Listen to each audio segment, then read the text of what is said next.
오늘 제목은 보고 싶다입니다. 살면서 가장 보고 싶은 사람이 누구입니까? 저는 이 사랑한다는 단어가 굉장히 좋은 단어잖아요. 근데 어느 순간부터 이 교회에서 너무 사랑한다는 말을 인사처럼 남발하다 보니까 그 가치가 좀 떨어진 것 같아요. 제가 기도에 대해서 새로이 좀 생각하게 됐을 때도 이 교회 리모델링 할 때였는데, 정말 살면서 아쉬운 소리 하지 않고 없으면 없는 대로 살아가는 게 제 신조였는데, 교회 일을 하려다 보니까 아쉬운 소리를 할 수밖에 없었고, 그 상황에서 이제 도움을 요청을 했는데 기도하겠다라는 말이 돌아오더라고요. 기도하겠다. 근데 그 기도하겠다는 말이 굉장히 가볍게 들렸습니다. 그래서 저는 요즘에도 사랑합니다라는 말보다 어떤 말을 더 가치 있고 좋아하냐면, 이 보고 싶다는 말이 굉장히 가치 있는 것 같더라고요. 가족끼리, 친한 사람들끼리, 그리고 교회 안에서 우리가 뭐 서로 사랑합니다, 인사할 때 사랑합시다 하면 뭐 사랑합니다 이렇게 인사는 하는데, 옆 사람 분에게, 가족이 아닌 분에게 보고 싶다는 말 잘 하나요? 우리 부총장님 보고 싶었습니다. 법원에 계시잖아요. 뭐라고 해야 될지 모르겠죠. 뭐 예를 들어서 법원장님 주말 잘 보내셨습니까? 보고 싶었습니다. 그러면 잘 안 하잖아요. 근데 이 보고 싶다는 말이 진짜 그 감정이 실리지 않으면 하기 힘든 말인 것 같더라고요. 저는 우리 아이들한테도, 아이들이 한 3살, 4살 때 뭐 어디서 배워왔는지 모르겠는데 어머니, 아버지 막 그런 얘기를 하더라고요. 물론 그것도 기분 좋죠. 근데 저는 엄마, 아빠를 더 좋아합니다. 왜냐면 세상에 나아가서 좀 나이 드신 분들, 아이고 어머니, 아이고 아버지, 아버님 뭐 이렇게 인사치레로 얘기하잖아요. 근데 엄마, 아빠는 진짜 부모님한테 말고는 하기 힘든 단어거든요. 세상에서는 가벼워 보이고 예의 없어 보이고 뭔가 좀 그렇게 어린아이 같아 보일지언정, 그 말은 진짜인 사람에게, 진짜인 마음이 있는 사람에게만 할 수 있는 말입니다. 우리가 예수님을 사랑한다, 예수 그리스도를 사랑한다. 근데 예수님 보고 싶다는 말을 우리가 한번 해본 적이 있습니까? 그런 고백이 나올 때가 있습니까? 예수님을 본 적이 있어야 보고 싶죠. 본 적도 없잖아요.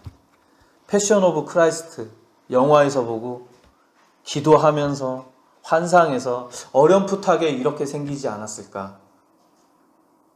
한 번도 본 적 없는 이 말씀 가운데 있는 예수님을 우리는 보고 싶어 합니까? 말씀을 준비하면서도 굉장히 그런 생각이 들더라고요. 나 역시도 예수님을 그렇게 보고 싶어 하지 않았던 것 같다. 우리가 현 시대를 살아가면서 만날 수 있는 사람들, 그런 사람들 마음만 먹으면 언제든지 만날 수 있죠.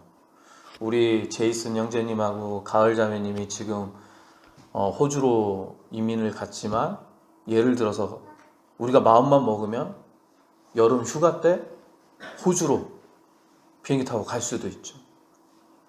근데 정말 내가 보고 싶은 사람은 어떤 사람입니까? 물리적으로 만남이 불가능한 사람이 더 안타깝고 아쉽고 보고 싶지 않겠습니까? 이 말씀을 준비하면서 이 단어를, 이 문장을 작성을 하는데, 처음으로는 우리 친할머니가 생각이 났어요. 그리고 두 번째로는 우리 신성님 집사님이 생각이 났어요.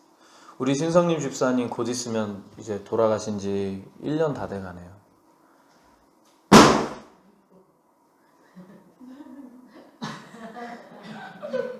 그지? 1년이 다 돼가니까 너무 슬퍼서 그랬지? 그 보고 싶다라는 어이구 괜찮아?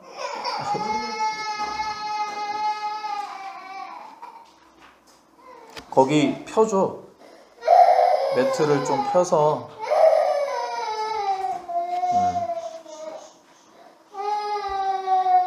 지금 제가 하려는 그 앞에 문장과 굉장히 일치하는 상황입니다.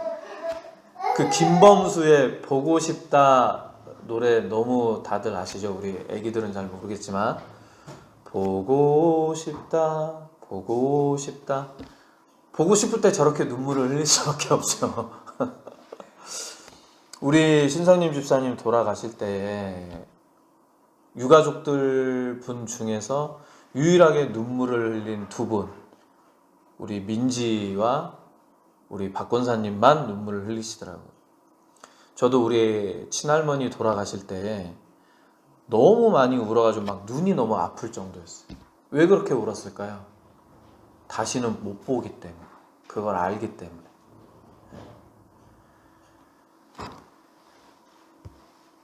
우리 정말 보고 싶은 분이 한 분이 또 있다라면 바로 예수 그리스도입니다. 단 한 번도 뵌 적도 없고, 말씀드린 바와 같이 영화나 그림에서 또 성경 말씀 안에서 만난 분. 그런데 이 보고 싶다는 말은 그만큼 우리 그 대상을 그리워한다라는 말이겠죠.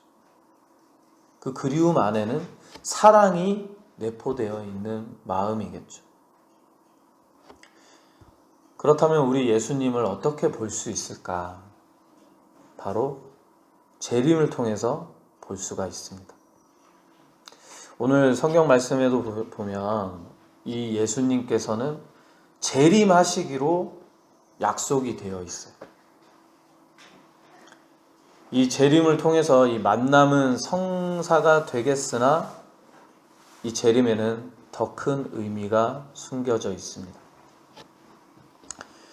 우리 개신교에서 가장 두려워하는 이단이 있죠. 현 시대에 살아가면서.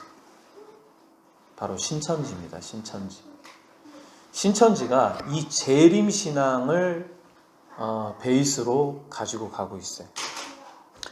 오늘 말씀 가운데 보시면 새하늘과 새 땅이라고 나오죠.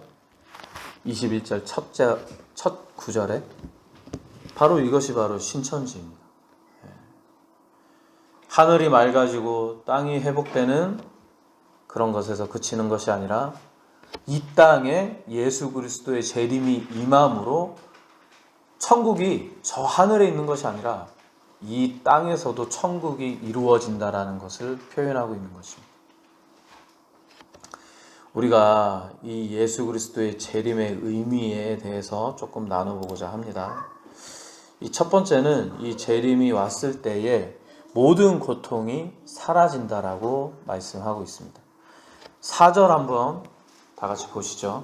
모든 눈물을 그 눈에서 닦아주시니 다시는 사망이 없고 애통하는 것이나 곡하는 것이나 아픈 것이 다시 있지 아니하리니 처음 것들이 다 지나갔음이러라. 아멘. 이 세상에서 우리가 살아간다는 것은 늘 불안이 있고 고통이 따라갈 수밖에 없는 현실입니다. 눈물이 있고 이별이 있고 질병이 있고 죽음이 있고, 아까 그 죽음에 대해서 죽음을 맞이했을 때 우리가 하염없이 눈물을 흘릴 수밖에 없는 이유는 다시 볼 수 없는 이별이기 때문이죠. 그리고 이 세상에서 아무리 돈과 권력과 건강이 있더라도 인간은 죽을 수밖에 없습니다. 죽음 앞에 인간은 무력할 수밖에 없습니다.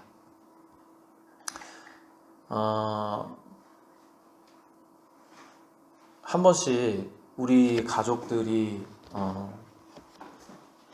죽음을 맞이한다라면 어떨까라는 꿈과 또는 생각을 할 때가 있습니다. 너무나도 슬퍼. 우리 오벳, 우리 오르난이 이 세상에 지금 없다? 그럼 내가 과연 살아갈 수 있을까? 목회를 할 수 있을까? 살 수는 있어도 목회도 참 목사가 신앙 떨어지는 얘기 하는 거죠. 아무것도 못할 것 같은 거예요. 살아가는 의미가 있어야, 우리는 그냥 동물처럼 먹고 자고 싸고 그런 생활에서 그치는 것이 아니라 살아가는 데 있어서 의미가 있어야 살아갈 수 있는 것이 인간인데, 야, 우리 보라가 사모가 이 땅 가운데 없으면 살아갈 수 있을까? 그런 생각을 합니다. 얼마 전에는 우리 아버지가 암에 걸리셨다고 해가지고 병원에 가기 전이었는데 제가 너무 이렇게 걱정을 많이 했나 봐요.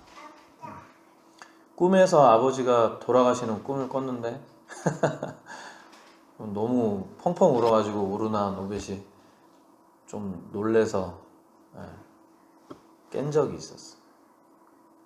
이처럼 죽음은 우리가 어떻게 할 수가 없는 인간의 가장 두려운 부분이라고 할 수가 있죠.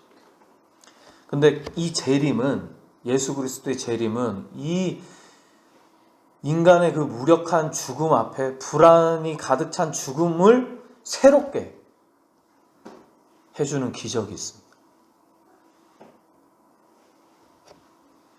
그것이 바로 예수 그리스도의 재림이 임하는 날 우리의 눈물이 멈출 것이고 더 이상의 질병도 이별도 슬픔도 없는, 우리를 그 고통 가운데에서 건져내 주신다라고 말씀하고 있습니다.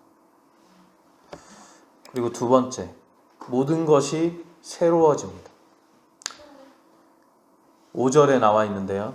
세상은 시간이 흐를수록, 다시, 보좌에 앉으신 이가 이르시되 보라 내가 만물을 새롭게 하노라 하시고 또 이르시되 이 말은 신실하고 참되니 기록하라 하시고. 아멘. 세상은 어떻죠? 다이아몬드가 아무리 단단하고 해도 시간이 흐르고 흐른다라면 완전해질 수가 없습니다. 저 연통 설치할 때 기억나세요? 저 난로 반짝반짝 빛이 났었잖아요. 근데 지금은 겨울을 2번 보냈죠. 연통을 설치하고. 근데 새카맣고 녹이 슬고 단단하다고 여기는 저 쇠도, 스테인리스도 저렇게 변질됩니다. 세상은 시간이 흐를수록 낡아지고 오염되고 파괴될 수밖에 없죠.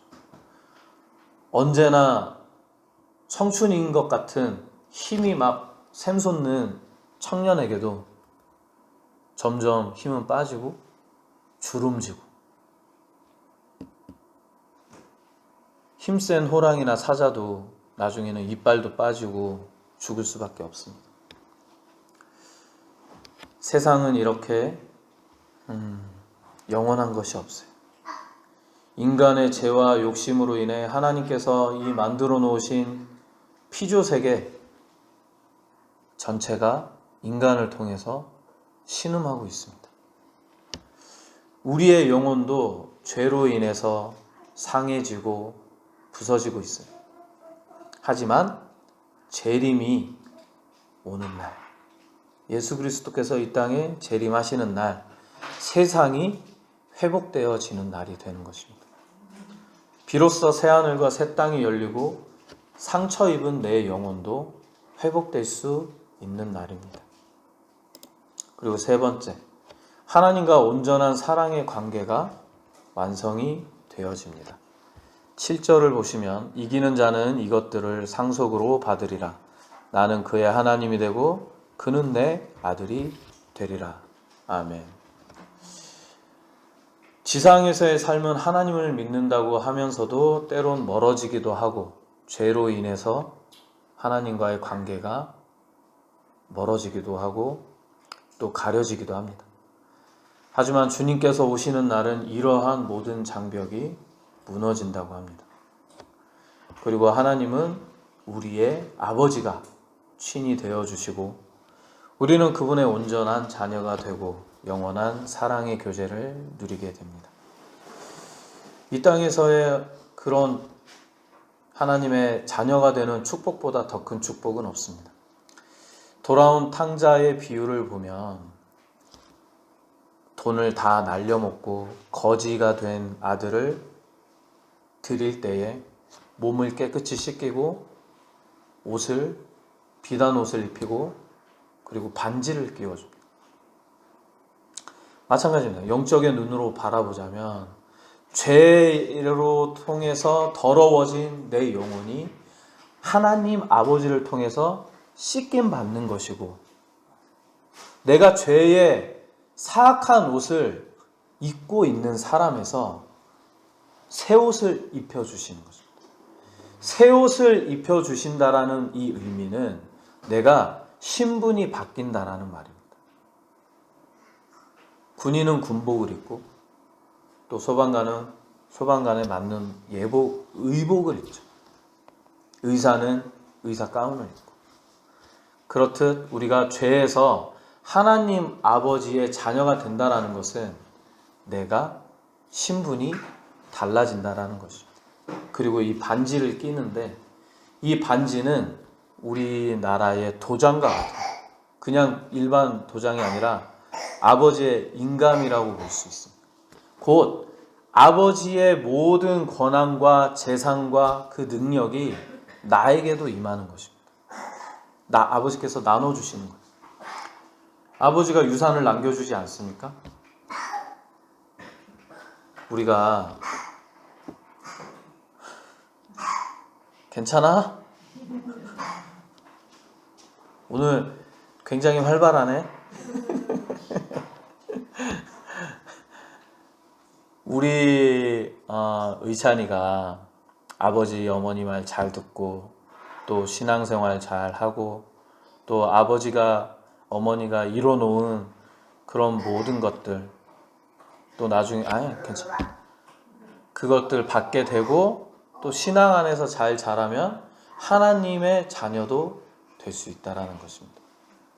우리가 나만 생각하면 세상의 것에 함몰되기 쉬운데 미래를 살아가는 우리 자녀들을 생각하면 영혼의 것도 우리가 물려줘야 되는 줄로 믿습니다.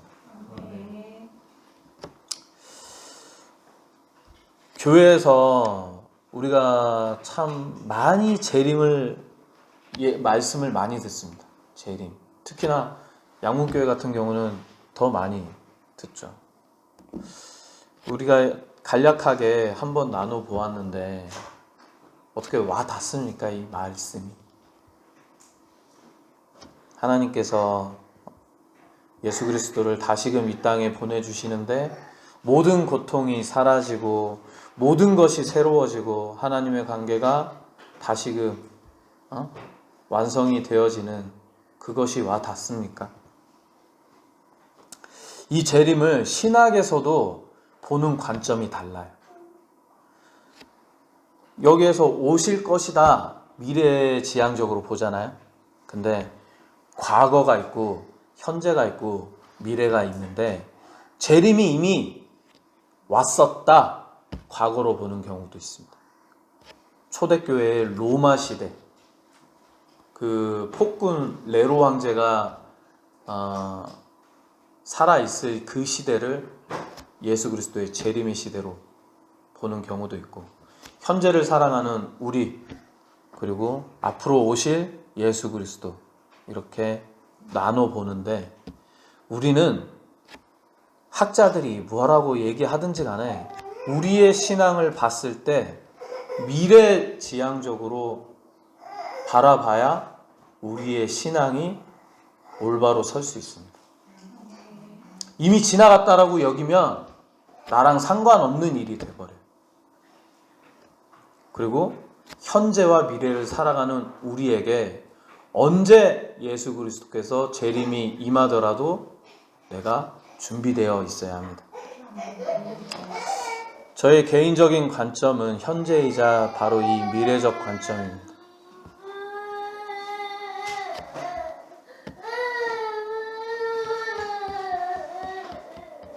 그리고 이 재림에 대해서 세상에 예수 그리스도가 오실 것이다.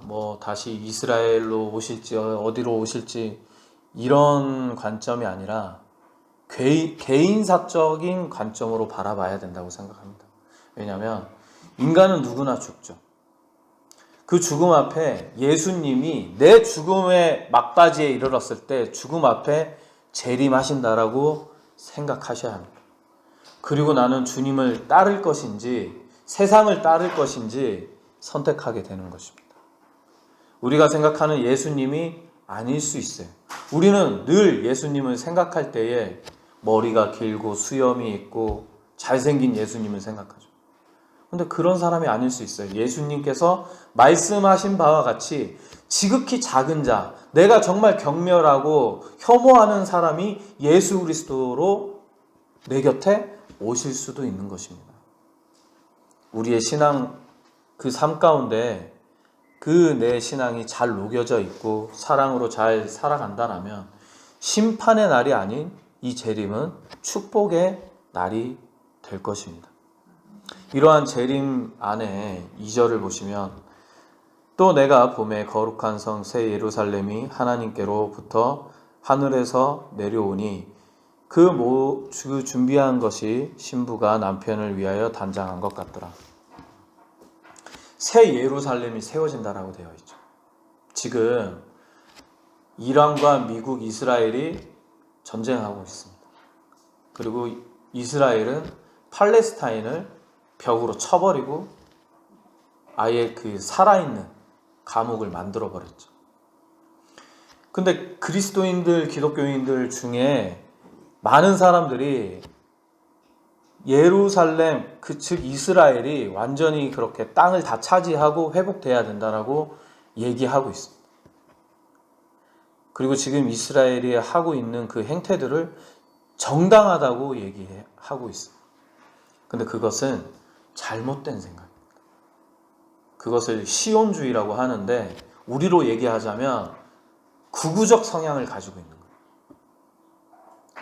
얼마 전에 이스라엘 그 군인이 예수상이 쓰러졌는데 예수 그리스도의 그 머리를 한마로 쳐서 그 부셔뜨리는 장면이 있었어요.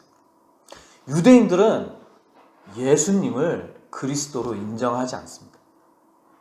오히려 예수님을 십자가에 못 박힌 그 죄를 예수님을 통해서 자기 자신들이 그 핍박받았다고 생각을 해요. 그러니까 예수님을 그리스도로 인정하지 않고 예수님을 유대교의 이단으로 봅니다. 그러니까 막 머리를 부셔뜨리고 혐오하고 그렇게 하죠. 우리가 구약과 신약 몇 번이나 읽어보았죠. 구약의 하나님을 보면 굉장히 이스라엘에 국한되어 있는 하나님으로 보여져요. 근데 신약에 들어와서 선한 사마리아 이야기처럼 이방인들도 구원에 이를 수 있는 시대를 예수 그리스도께서 열어주신 겁니다. 즉 예수님은 사랑의 결정체예요. 유대교 안에서만 머물러 있었다라면 우리가 서로 사랑하고 이웃을 돌보고 서로를 위해서 기도하는 일은 힘들었겠죠. 그래서 누군가가 이스라엘이 정당하다고 얘기하고 아이들이 있는 곳을 폭격하고 사람들이 막 죽어나간다는 그 사실을 외면할 때에 꼭 말해 주십시오. 그건 사랑이 아니라고. 그건 하나님의 자녀로서 회복하는 길이 아니라고. 이스라엘은 사랑으로, 하나님이 사랑이시기 때문에 폭력으로 회복되는 것이 아니라 반드시 사랑으로 회복이 되어야 합니다. 그리고 이스라엘뿐만이 아니라 우리도 마찬가지입니다. 교회 공동체는 사랑으로 회복이 되어야 돼요. 7절 한번 보시겠습니다. 다시 한번. 이기는 자는 이것들을 상속으로 받으리라. 나는 그의 하나님이 되고 그는 내 아들이 되리라. 아멘. 여기서 이긴다라고 하죠. 이긴다. 이긴다라는 것은 싸움을 떠올리게 합니다. 하지만 우리는 싸움을 통해 이기는 자가 아닌 사랑을 통해 이기는 자가 되어야 합니다. 세상에 엄청 나를 힘들게 하는 사람들이 많아요. 그럼에도 불구하고 내가 점점 그릇을 넓혀가야 합니다. 상담에서, 인문학에서 그러죠. 그러면 내 속이 문드러지고 내가 상처받는 건 괜찮냐고. 안 괜찮죠. 나도 회복이 되어야죠. 겉으로 표면적으로만 사랑하는 것이 아니라 초월해야죠. 그걸 목표에 두고 살아가야 되죠. 안 되는 걸 억지로 하려고 하지 마시고 점점 기도하고 이해하고 말씀을 가지고 순종하려고 노력할 때에 내 그 마음의 그릇이 점점 넓어질 줄로 믿습니다. 그리고 오늘 본문은 아니지만 8절을 한번 보시면 두려워하는 자들, 믿지 않는 자들, 음행하고 우상 숭배하는 자들에 대해서 나와요. 우리가 예수 그리스도를 따른다라는 것은 이러한 길을 걷지 않는 것입니다. 우리가 이기는 것은 이러한 길을 걷지 않을 때에, 예수 그리스도의 길을 걸을 때에 우리가 승리하는 것입니다. 재림에 대해서 오늘 쭉 나열을 했는데 죽음도 마찬가지고 우리가 재림을 개인사적으로 또 바라봐야 된다라고 말씀드렸죠. 어제 이제 예배 준비를 하고 이제 딱 출발하려고 하는 차에 연락을 받았습니다. 동기 목사님이 그날 딸을 결혼시키는 날이었어요. 근데 그 딸을 결혼시킬 정도니까 그 동기 목사님이 좀 연세가 있으신 분이라는 걸 알 수가 있겠죠. 근데 부고장이 날라왔어요. 딸을 결혼시키는 날 그 목사님의 어머니가 새벽에 돌아가셨어요. 결혼시키는 날과 그 장례식을 같이 치르게 되는 정말 기구한 그런 일이 벌어졌습니다. 그래서 저는 결혼식에 가지는 않았는데 그 목사님의 표정이 안 좋았다고 하더라고요. 그리고 친지 어르신들도 왜 이렇게 어른들이 없을까 뭐 그런 얘기를 들었어요. 장례식장에 가 있었던 거겠죠. 사람이 누군가가 죽음 앞에 죽음을 직면한다라는 것은 슬플 수밖에 없죠. 근데 우리가 이 재림 신앙이 바뀌잖아요. 그러면 하나님 감사합니다. 딸을 시집 보낼 수 있음에 감사하고 우리 어머니가 드디어 천국 백성이 되었고 예수님을 만나게 되었네요. 이 또한 감사합니다. 그런 고백이 나오지 않을까. 물론 현실은 너무나 슬프겠죠. 하지만 그 현실을 넘어서 우리가 삶의 의미를 두고 살아가야 한다고 말씀드렸듯이 그 죽음의 의미 또한 그저 슬프고 고통스러운 것에서 그치는 것이 아니라 예수 그리스도의 품 안에, 하나님의 그 거룩하신 품 안에 안길 수 있다는 것을 우리는 믿는 사람이 되어야 합니다. 그런 신앙으로 우리가 살아갈 때에 죽음조차 초월하고 고통과 이별과 슬픔조차도 이겨내는 우리 모두가 되길 소망합니다.